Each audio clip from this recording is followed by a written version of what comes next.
Welcome back to Blind Man Morris, and today it's all about an overview of the differential, where it is and what it does. So we'll go into where it is in a minute while we slide under the car. So what it does, well, it takes power from your engine at the front, through the gearbox and input shaft, through your prop shaft and into the rear differential, and at that point it splits the power to both rear wheels separately but driven by the same prop shaft, and it allows the wheels to travel at different speeds. So the inside wheel can travel slower than the outside wheel when cornering. So that's what the differential does. And what we're going to do is look at an overview about all the different aspects of differentials. So we're back under the car, surprise, surprise, and I'm at the rear of the car. At the end of the prop shaft here is, in the middle of your rear axle, is your differential. There's this big round casting, and inside there is the fantastic gears which split the torque from the prop shaft to your rear wheels at the same time but independently. And on the front here is your crown and pinion gear, and that takes the torque down into your diff. So there are different ratios of differential on a Morris, and we're going to go through those in a moment. But to find out what ratio you've got, there should be a stamp on the crown wheel and on the diff case. Now, I haven't cleaned this diff case yet, so we can't actually find the ratio, but there is a trick to finding out what ratio your differential is, and we'll do that in a moment. But what different ratios are there? So there are three main ratios on your main A series engines. So the diff ratio on your 803 engine is 5.375, which means that 5.375 rotations of this prop shaft moves your road wheel one complete rotation.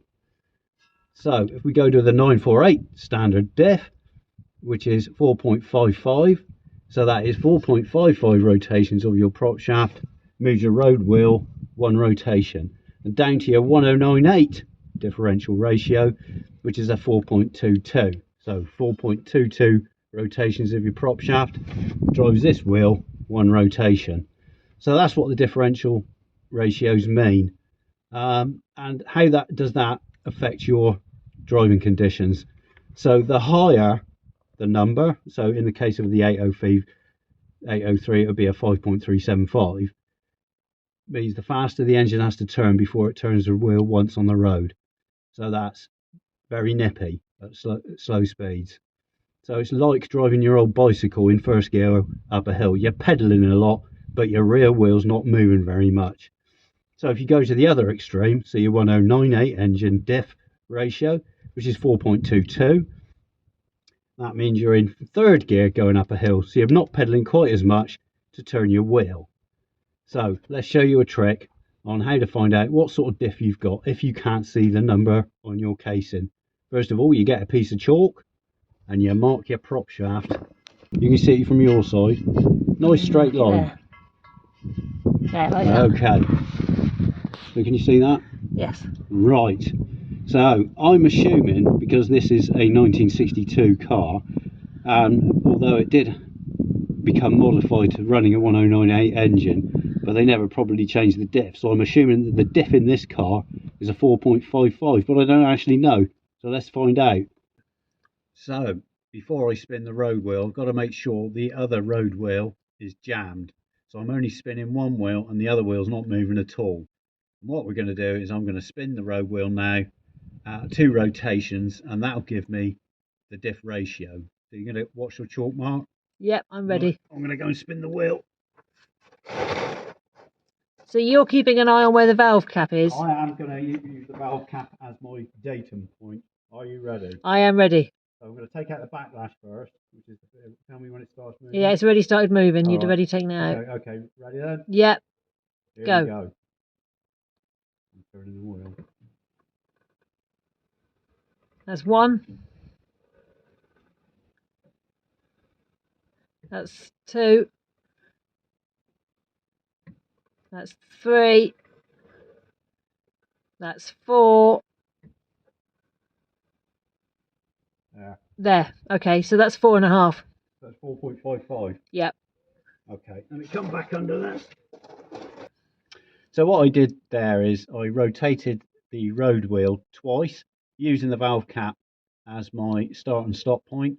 And Amber then counted the amount of times the chalk mark spun round on the prop shaft, and that gave us the ratio of this differential, which we thought it was a 4.55, and it is. So if I'd have done that on a 1098, it would have rotated 4.2 times, and if I'd done it on an 803, it would have rotated 5.375 times. So that's how you check your diff ratio.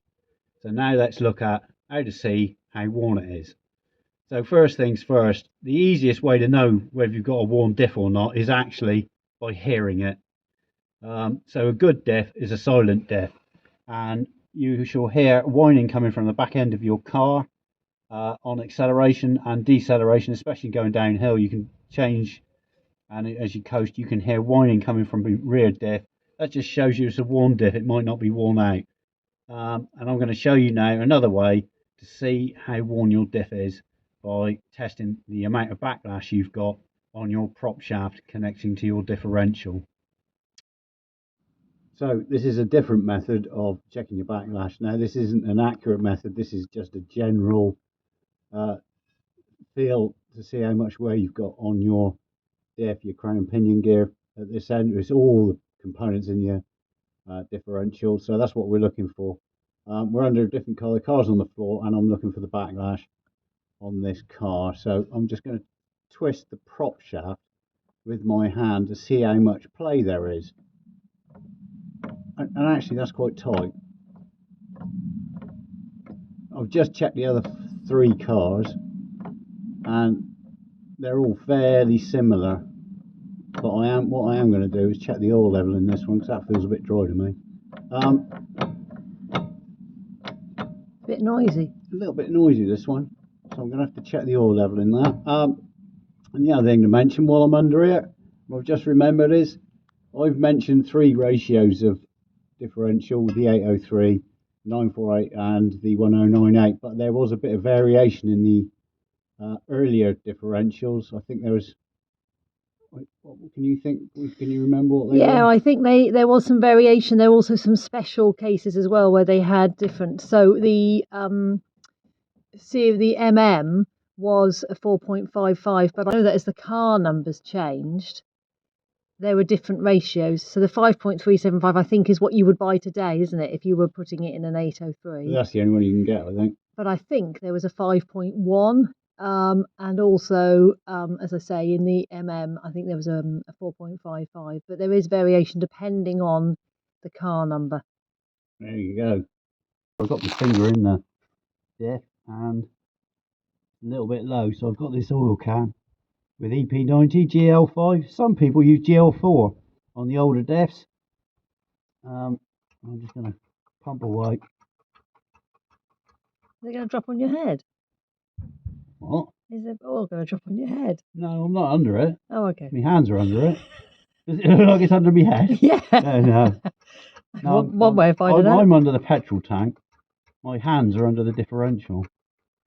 I'll run out. I need some more oil. Chip my finger in. There's oil in there. I need to top that up until it's weeping out.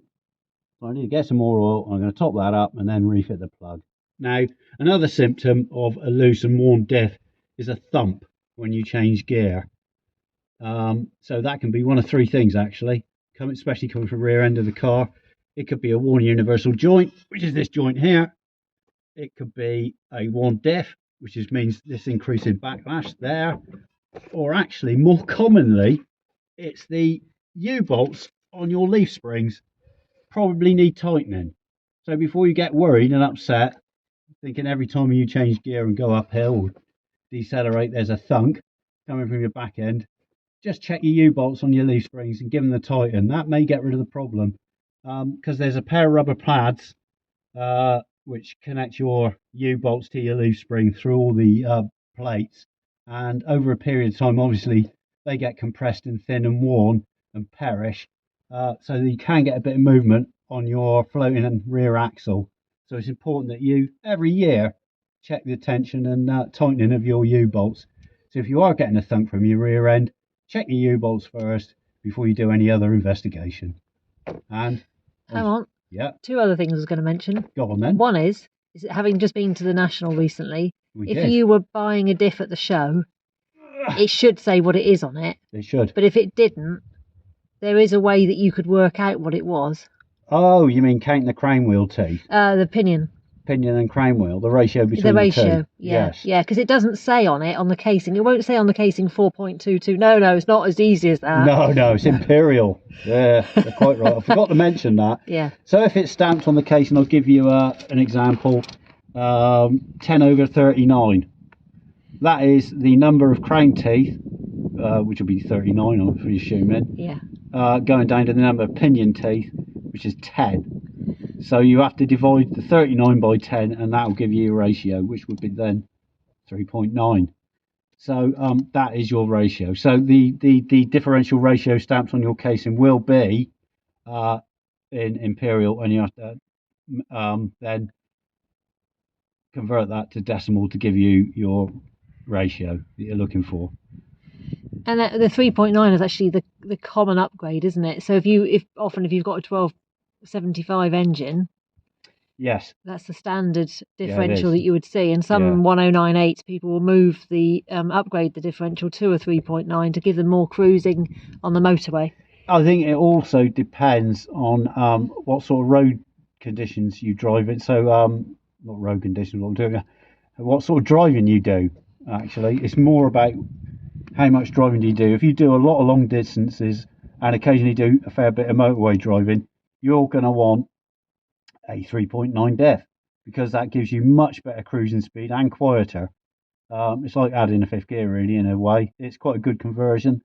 But if you just do city driving and you want to nip about, you're using a 1098, maybe you want to think about a 4.55 diff, and that'll let you belt into traffic nice and quick. So it's all about how you drive and the style of driving you do, really, and what differential you get. So yeah, that's why the 803's diff so appalling, I think, because it's such a high ratio. So it's 5.375, means that it's very fast very early on, but it's got no cruising at all. It's about 55 miles an hour, and then the engine's at full rev. So yeah, it's a terrible ratio, but I think that's because the 803 was so underpowered. I think that's it, isn't it, about the diff? It is. We've done another video on how to check and top up the Yes, oil. I did say about the oil. So you need to take your filler plug out, take it off, and put your finger in, and the oil in your differential should be at the bottom of the thread. So the easiest way to check it, really, is just to pull the filler plug out, top it with EP90 or GL5 transmission oil until it drips out. When it stops dripping, put the plug back in, clean up, and it's at the right level, especially if your car's on level ground. Are they interesting things? I think they are as interesting as the distributor and the carburetor, but then we're a bit odd. So No, you're a bit odd. I don't think they're that interesting. I've just got to clean them and fill them up, which gets a bit wearing. Oh, and one more thing. The other thing, if there's a clunk coming from back, it may not be the diff. It could be the bolts holding your prop shaft to the pinion. These 4 bolts at the back here on the prop shaft here. These ones here, they could do with tightening. That may be another cause of the clunking sound. This might be loose. So yeah, I think that's covered all of it, I think. Yeah. There we go. On to the next job.